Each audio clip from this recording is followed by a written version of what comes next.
好多人知道照腸胃鏡可以選擇免痛進行，但係喺簽署手術同意書嗰陣，往往會被鎮靜麻醉 sedation 同監察麻醉 monitored anesthetic care 簡稱 MAC 呢兩個醫學名詞搞到一頭霧水。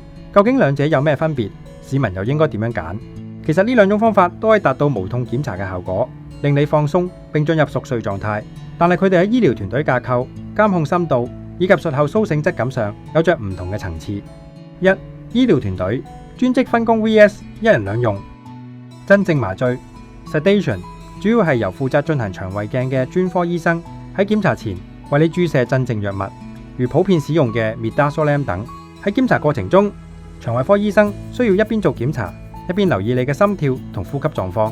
監察麻醉 MAC 呢個係更上一層樓嘅醫療標準。團隊中除咗負責檢查嘅腸胃科醫生，仲會額外配置一位獨立嘅麻醉科專科醫生或專職受訓醫療人員。喺整個過程中，腸胃科醫生可以100% 專注喺戒腸肉牙，而你嘅呼吸、血壓、含氧量及麻醉深度則由麻醉科醫生全程獨立監控、調校藥量。2、用藥同甦醒質感，緩慢散藥 vs 快速清醒。鎮靜麻醉用藥後，市民會進入微醺或中度鎮靜狀態。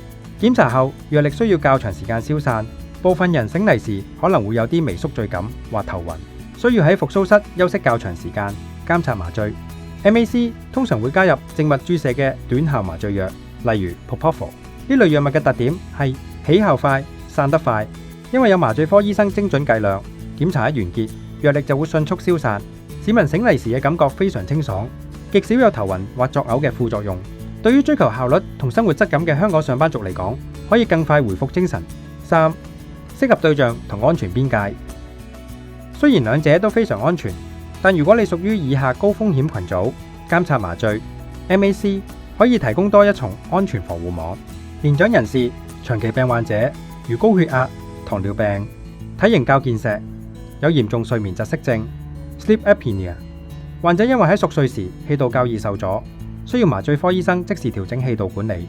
對痛楚極度敏感或極度焦慮人士，精明健康提示：無論選擇咩麻醉方式，最重要係根據個人身體狀況，由專科醫生作出專業評估。